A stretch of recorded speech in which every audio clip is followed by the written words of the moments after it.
The Sign of the Times, episode 285 from this undisclosed Jewel Monastery. Undisclosed Jewel Monastery, where boom, shakalaka, it's hot. That being said, undisclosed Jewel Monastery.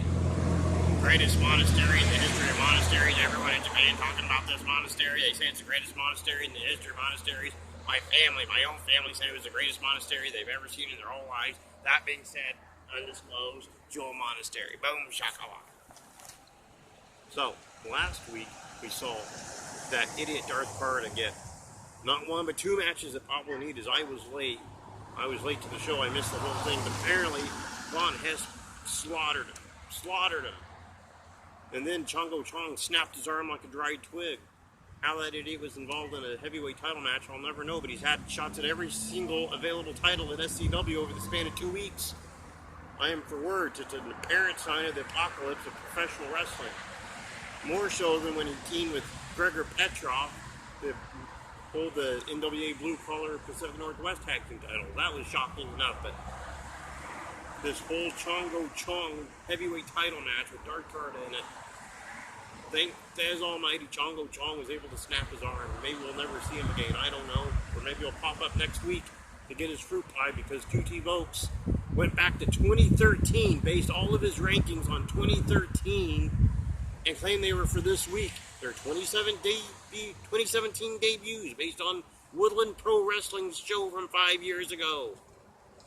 5 years ago he based those rankings upon, not this week, even though it's this week's ranking, he said. How is that possible when it's based on Woodland Pro Wrestling from 5 years ago? How is it possible? With, of course, like two rankings based on last week's Pablo Needed show. Otis the Gimp and that idiot Darth Karta.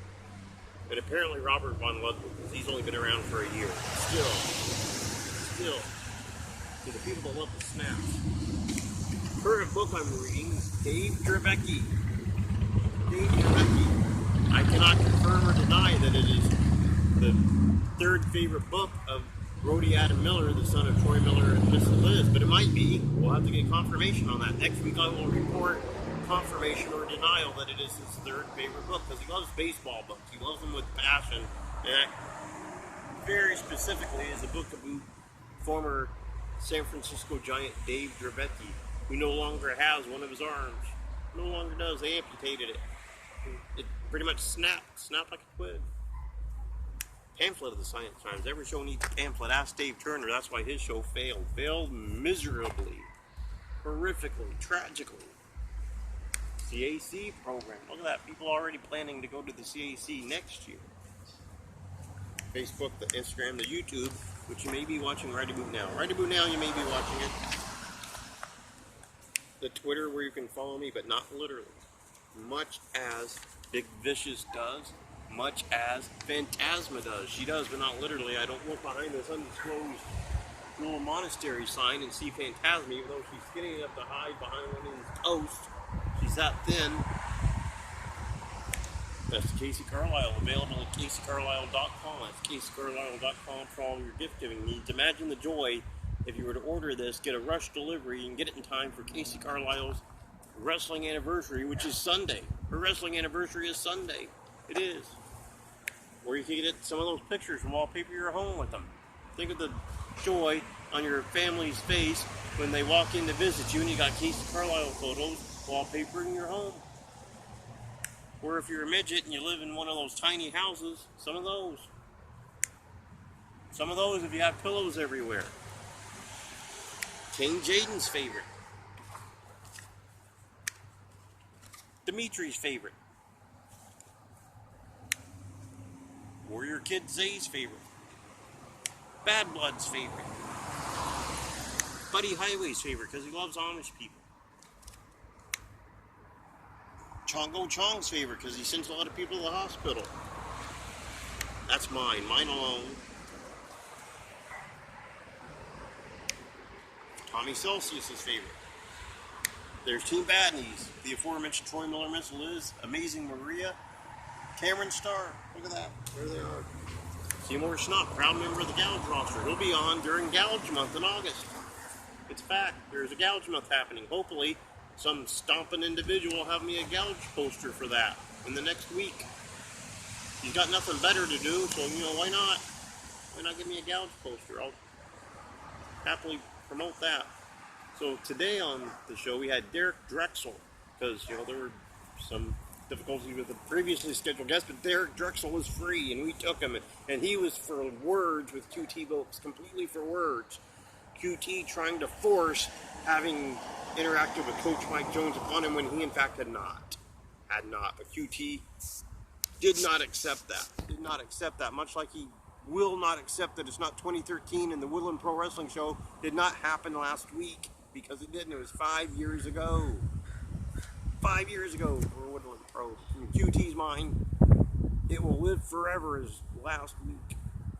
He'll tell people, did you see that Woodland Pro show from last week? And they'll say, it's 2073 QT, it was long ago. And they'll say, oh. And he'll still rank them number 3 and 4 based on those matches. CJ Edwards will be in a nursing home dribbling on himself and be ranked number 5 based on his performance in Woodland Pro Wrestling. It was a fine match, but will it hold up the test of time? I don't know.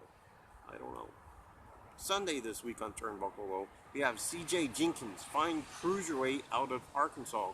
QT's main dream in life is to see CJ Jenkins versus Kane Jaden. It's his one dream in life. That and to get his house wallpapered in Kacee Carlisle photos. And then on Monday, Tuesday, oh wait, I forgot, Sunday after Jenkins, I gotta beeline it down to NWA Blue Collar. James Beard's gonna be there.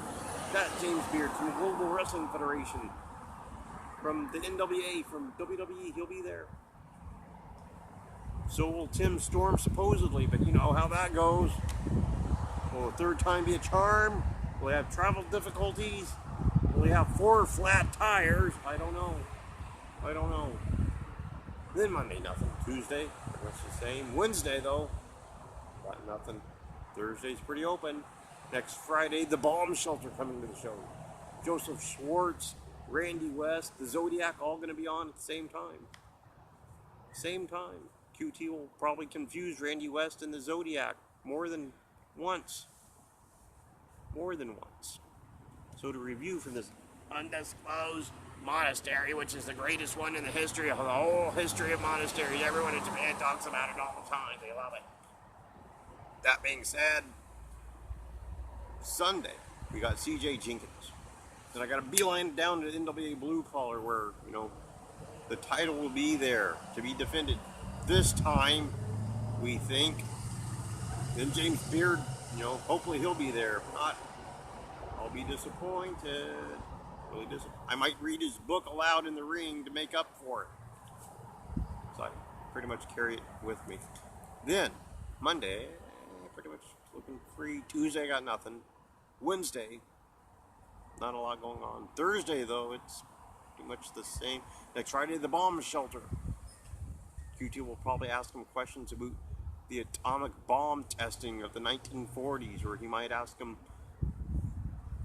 like, what type of shelter they would go to if they were seeking shelter from a Class 4 tornado in Missouri. I don't know. Those poor people. Those poor people. Well, pretty much episode 285